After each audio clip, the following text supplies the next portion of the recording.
So it's saying, hey, there's a gateway process. And, you have to show a certain level of seriousness in order for us to react, in order for me to start to trigger changes within me, within yourself, to make things happen. And so that's a gateway. And so putting your money where your mouth is like, well, look, if I want to, for example, if you're dating somebody and it's been like hell and bullshit, and pain, and you finally get to the point where you're like, okay, I'm ready to move on from this relationship. Well, a lot of people say they're going to move on. So the spirit doesn't take that seriously. If I say, oh yeah, I'm going to move on from so-and-so, the spirit's like, yeah, whatever. Unless you do something substantial to actually move on from that person. You see what I'm saying? That the substantialness of your commitment to that is what determines, if you start to create something different for yourself, or if you just go back to that same person, or if you would just attract the same kind of person to your life. So that's what I'm saying. You go to the river, it's like 20 degrees, 30 degrees. You go barefoot into, the 2-foot part. You have her name crumpled up, and you urinate on it, or you light it on fire, or you do whatever, and like, I'm through with not only with this person, but the energy of this kind of person in my life.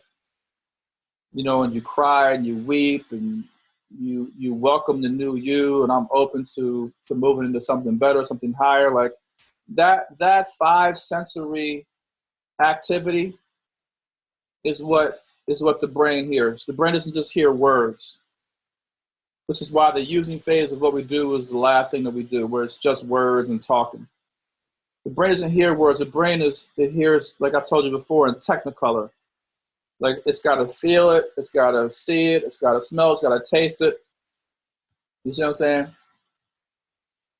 It's got to hear, it's got to have all those aspects to it. And if you expose it to those aspects long enough and with enough sincerity of heart, then you'll make a transformation. Everything else is just talking. And again, you might say, yeah, I'm through with my ex and they're full of shit and this and that. You take responsibility. Yeah, I fucked up. I saw the signs, but whatever. And let's say you do move on.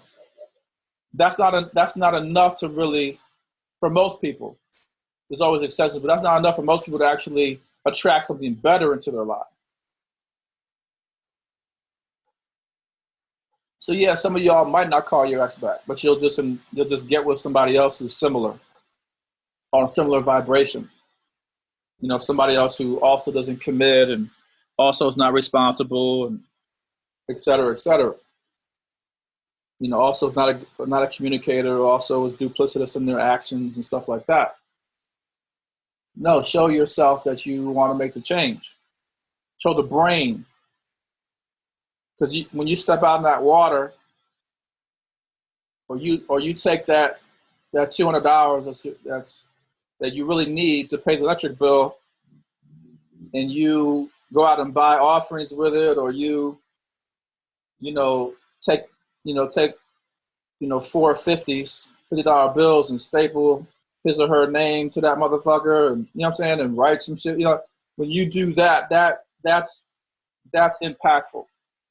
When you hear about people making sacrifices back in the day, like they'll sacrifice a bull or a ram or chickens or whatever, like it's not, people get confused, like, oh, it's a blood sacrifice and the energy of that animal does X, Y, and Z. And that is true. There is an energetic component to those rituals, but it's really about people. That was money to people back in the day.